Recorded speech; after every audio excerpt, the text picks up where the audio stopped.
લગભગ અમે પણ થોડા મોડા છીએ અને તમે સમયસર બેઠા હશો, એટલે 2-2.5 કલાકથી બેસવું એને મારે એમ ન કહેવાય કે મને મત દેજો, નકર 2.5 કલાક અહીંયા કોઈ દાડી ચૂકવતા નથી. આ પ્રેમ સિવાય બીજું કોઈ પ્રતીક નથી. તમારી લાગણી એ જ આ બતાવે છે. અને આવી લાગણીઓ જ્યારે જોઉં છું ને ત્યારે મિત્રો આ વિસ્તારના વિકાસની ચિંતા કદાચ મારા હાટું પૂરા કરવા હાટું બાકી રાખીએ છીએ. જે વિકાસના કામો આ વિસ્તારને મળવા જોઈએ એ નથી થયા, એ પૂરા કરવાની જવાબદારી માટે તો બાકી રહ્યા છે, નકર તો બાકી છે ને. અને હું તમને એ વિશ્વાસ આપવા આવ્યો છું.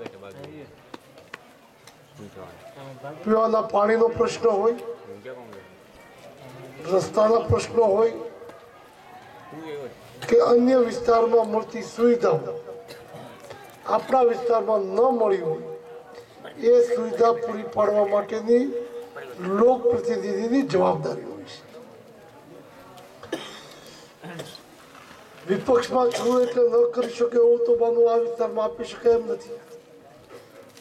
સત્તામાં પણ હતા અને નરેન્દ્રભાઈની સરકારમાં કોઈકના કહેવાથી સરકારમાં મારું કઈ ઉપજતું નથી એટલે રાજીનામું દઈ દઉં છું, એવું કઈ રાજીનામું દીધું હતું. અને હવે કેટલાક કામો મેં હમણાં અમરેલી સીમાંકમાં આવ્યા એટલે એ વિસ્તારમાં મંજૂર કરાવ્યા, તો ત્યાં જઈને એમ કે આ કામ મેં કરેલા.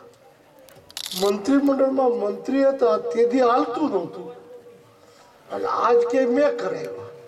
એટલે આ માનસિકતા જે છે એમાં આ વિસ્તારમાં વિકાસની ચર્ચા કરવાના બદલે વિખવાદની ચર્ચાઓ કરતા અવિશ્વાસનું વાતાવરણ થાય એ સ્થિતિનું નિર્માણ હતું. અને આજે જે કોંગ્રેસ કરી રહી છે મિત્રો, કોંગ્રેસના હાથમાં ગુજરાત સલામત છે ખરું? આ સવાલ ખૂબ ગંભીરતાથી વિચારો.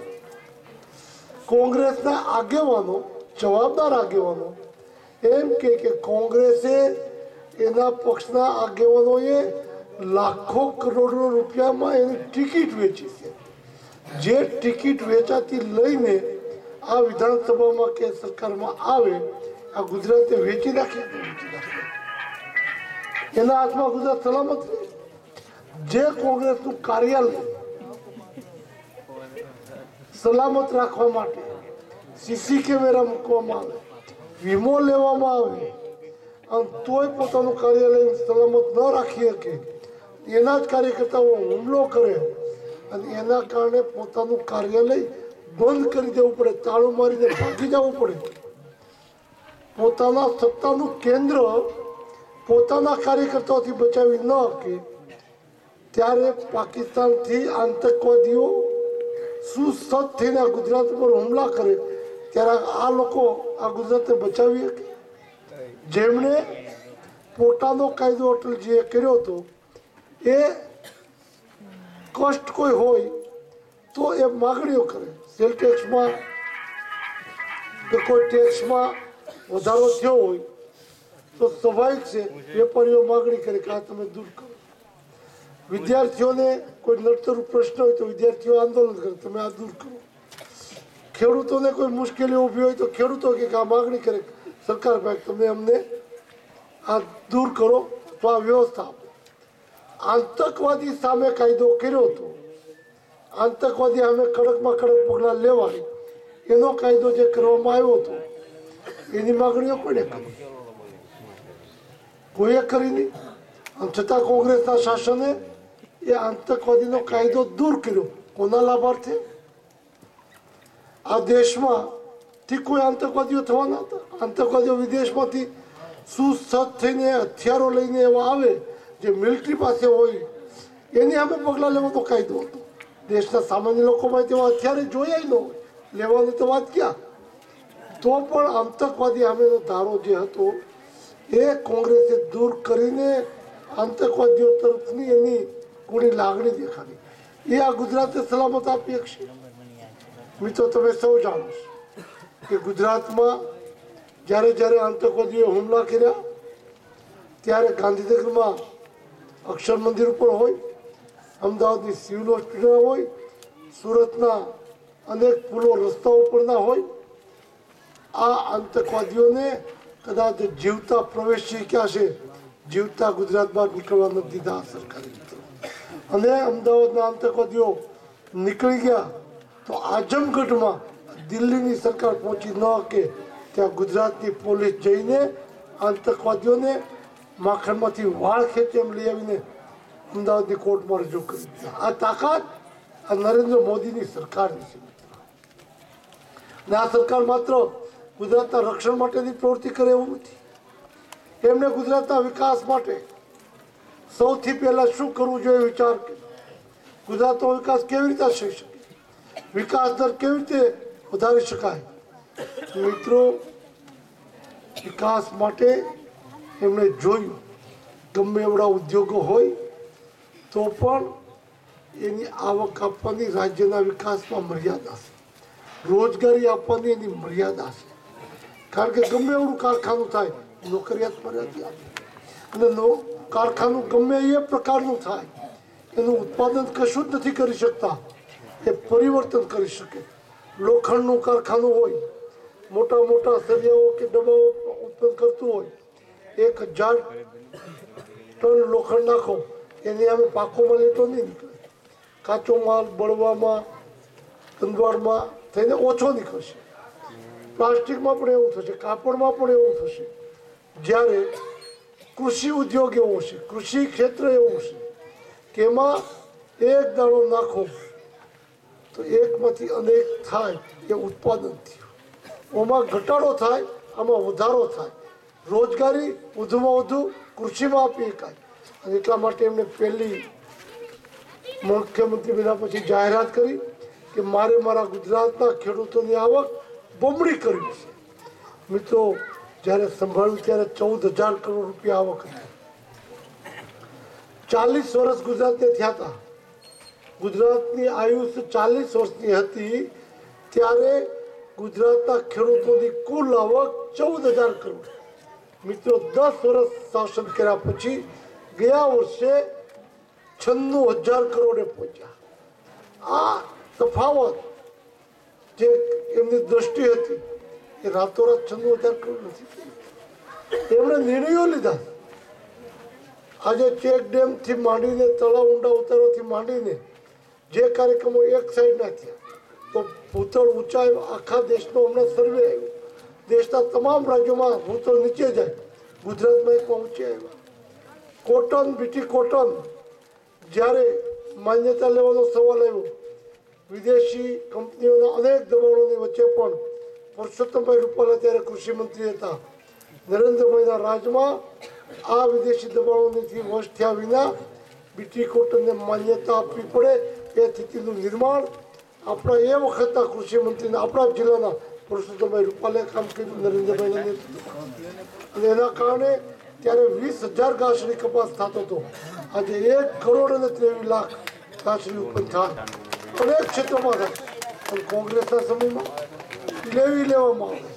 તમારા ખેતરમાં પાક્યું જ ન પાક્યું તમારે દેવું પડે, ન દો એટલે જેલમાં લઈ જાય. અને કોંગ્રેસનું શાસન હતું ત્યારે ગુજરાતનો એક પણ એવો જિલ્લો નથી કે એ જિલ્લામાં ખેડૂતો પર ગોળીબાર કે લાઠીચાર્જ નથી. આપણા જિલ્લામાં વડિયામાં હંદાળીમાં ગોળીબાર થયો, ખેડૂતો મૃત્યુ થયું. વિસાવદરમાં થયો, ગાંધીનગરમાં થયો, દહેગામમાં થયો, ફલ્લોમાં થયો, જામનગર થયો. આમ ગણવા બેસીએ તો ગુજરાતના દરેક જિલ્લામાં ક્યાંય ને ક્યાંય પોલીસે ખેડૂતો પર ગોળીબાર કરીને ખેડૂતોની લાશો ટાળી છે. ત્યારે આ 10 વર્ષમાં ખેડૂતોને ગોળીબાર નહીં, ખેડૂતોના સન્માન, સત્કાર અને આર્થિક ઉત્થાન માટે દર વર્ષે ધોમ થતા તાપમાં મુખ્યમંત્રી સહિત આખું મંત્રીમંડળ 1 મહિના સુધી અખાત્રીથી કૃષિ મહોત્સવના માધ્યમથી ખેડૂતોને માર્ગદર્શન દેવા નીકળે. તમારા ખેતરમાં શું વાવવું, કયો પાક લેવો, કેટલું પાણી, કેવી રીતે ટપક પદ્ધતિથી, ફુવારા પદ્ધતિથી ખાતર કેવું નાખવું, કેટલું નાખવું, અને વૈજ્ઞાનિકો સહિત માર્ગદર્શન આપવા નીકળ્યું તો એક પરિસ્થિતિ પલટાયેલી છે. અને એના કારણે આજે ગુજરાત વિકાસના પંથ પર આગળ. ગામડાઓને ભાંગતા અટકાવવા માટે એમણે પ્રયત્ન કર્યો. મિત્રો, સામાન્ય રીતે ગામડાઓ ભૌતિક સુવિધા ન હોય એના કારણે ભાંગતા જતા. ગામડામાં લાઇટ ન હોય, ગામડામાં રસ્તા ન હોય, ગામડામાં ગટર ન હોય, ગામડામાં શિક્ષણ ન હોય, ગામડામાં આરોગ્યની વ્યવસ્થાઓ ન હોય. અને એ ભાંગતું અટકાવવા માટે મેં પહેલાં વહેલા જ્યોતિગ્રામ યોજના બનાવીને 24 કલાક લાઇટ આપવાનો નિર્ણય કર્યો. નહીતર શરૂઆતના વર્ષોમાં મને યાદ છે, સંસદ સભ્ય હતો ને જ્યારે ગામડાઓમાં નીકળું તો માગણી એક કરતા ખાલી, દિલીપભાઈ અજવાળે વાળું કરી એટલું તો ખરું. આથી વધારે માગણી ન કરતા. 24 કલાક લાઈટ. આ લાઈટની સાથોસાથ એક નવી જ યોજના બનાવી, અર્બન રૂરલ એટલે ગ્રામ્ય વિસ્તાર, અર્બન એટલે શહેરી વિસ્તાર, આ બંને વચ્ચેની એક યોજના બનાવીને ગામડાઓનો આત્મા, ગામડાઓની સંસ્કૃતિ જળવાઈ રહે અને ગામડાઓને ભૌતિક સુવિધા મળે એટલા માટે ગટર પાણીથી માંડીને બધી જ સુવિધાઓ પ્રાપ્ત થાય એ દિશામાં શરૂ કર્યું. મેઇન માગણી હતી આરોગ્યની, તો ગામડે ગામડે દવાખાના તો બનાવી શકાય, ડૉક્ટરો મળવા મુશ્કેલ, અને એટલા માટે 108ની શોધ કરીને જ્યારે પણ 108 કોઈ નંબર ગુમાવે તો 10 થી 15 મિનિટમાં 108 પહોંચે અને વિના મૂલ્યે યોગ્ય સારવારના કેન્દ્રથી પહોંચાડવાની વ્યવસ્થા એ ગુજરાતમાં સુચારુ રૂપમાં હાલે છે.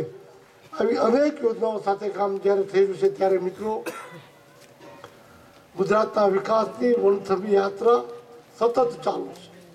આમ છતાંય ઘણી વખત કોંગ્રેસના મિત્રો કોઈક તે કોઈક પ્રશ્નો એવા ઊભા કરીને ગેરમાર્ગે દોરવા માટે જ્યારે પ્રયત્ન કર્યા છે ત્યારે એના 40 વર્ષમાં જે એ ન કરી શક્યા હોય, કોઈ રસ્તો, કોઈ કામ, કોઈ પુલ, તો ક્યાં નથી થયું. 40 વર્ષ તમે ત્યાં નથી કર્યા. અમે તો એ શરૂઆત કરી છે. આજે 10 કર્યા છે તો કાલ 15 કરીને પૂરા કરીશું. એ દિશામાં જ્યારે આગળ વધ્યા ત્યારે મિત્રો, આપ સૌને એ વિશ્વાસ આપવા માંગ્યો. હવે આપણે સામાજિક એક સૂત્રતા, સમરસતા સાથે વિકાસને પ્રાધાન્ય આપીને આપણા વિસ્તારમાં સૌના કલ્યાણ અર્થે જે જીવન જરૂરિયાત માટેના વિકાસની માંગ છે એ દિશામાં આપણા વિસ્તારને લઈ જવો છે. અને અમરેલી સાથે જ્યારે જોડાણ શરૂ થઈને નવો જ એક રાજકીય કરવત બદલી રહી છે ત્યારે આપ સૌ આ વિકાસના પંથે ચાલીને 13મી તારીખે કમળના નિશાન પર, બટન પર નિશાન દબાવીને ભારતીય જનતા પાર્ટીને જંગી બહુમતીથી વિજય બનાવો એટલી આપ સૌને વિનંતી છે. ઘણી વાતો થઈ શકશે. હવે તો જોડાણા છીએ એટલે સણોસરાથી અહીંયા આવતા પણ વાર નહીં લાગે. સણોસરા સુધી તો આવતો, વિસ્તાર નહોતો એટલે આવવાનું ઓછું રહેતું. સમજ ને મંગળભાઈ, સણોસરાથી હવે કંઈક દૂર છે નહીં, બાકીનો છેક સુધીના વિકાસ કરવાનો છે. માત્ર આજ નહીં, આ વિસ્તારને એટલો જ વિશ્વાસ આપું છું કે છેલ્લા કેટલાય વર્ષોમાં જે વિકાસ નહીં થયો હોય એ આજે વાતો કે ખાતરીઓમાં પડવું નથી, અનુભૂતિ કરાવીશ કે વિકાસ શું કહેવાય. આભાર.